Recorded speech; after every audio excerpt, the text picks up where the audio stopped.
You know, all year we've been sharing the important work of frontline workers and first responders, but there's another group who are the unsung heroes of the pandemic. That's the so-called last responders. Fox 12's Haley Rush shows us what exactly that means. Their work starts when a life ends. We're talking about funeral home workers who have been caring for grieving families all year long during a time with so many unknowns.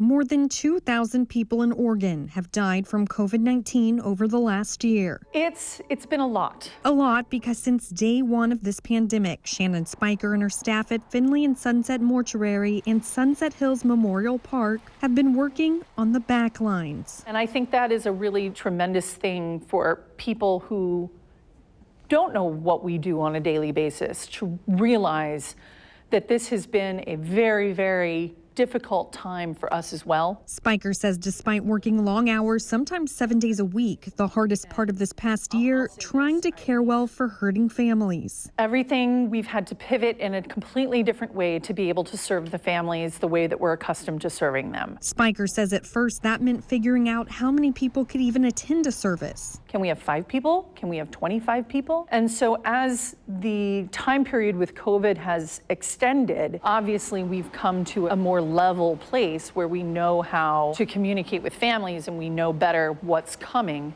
But initially it was very, very difficult. Spiker and her team have also had to learn overnight how to serve families virtually, like through live streaming services. You know, this industry tends to lag behind on technology, and now we're probably at the forefront of everything to be able to meet with families virtually, have them have smaller groups in the funeral home, but more people seeing from outside. COVID has also changed their protocols when someone passes away. Of course, one of the first things that we now have to ask is if this is someone who has been affected by COVID, so that our people who go into the home, into the nursing home, into the hospital, whatever the case, are dressed in the appropriate amount of PPE. But even through some of the most difficult days, these last responders are still coming to work, ready to help a family navigate their final farewells. Of course, all we want to do is create a smooth time for the families that we serve. And introducing that uncertainty into the situation is the last thing those of us who have gone into the funeral directing positions want to do. We want to take that guesswork out of it.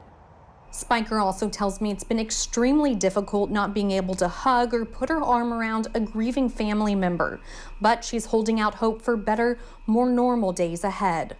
Haley Rush, Fox 12 Oregon.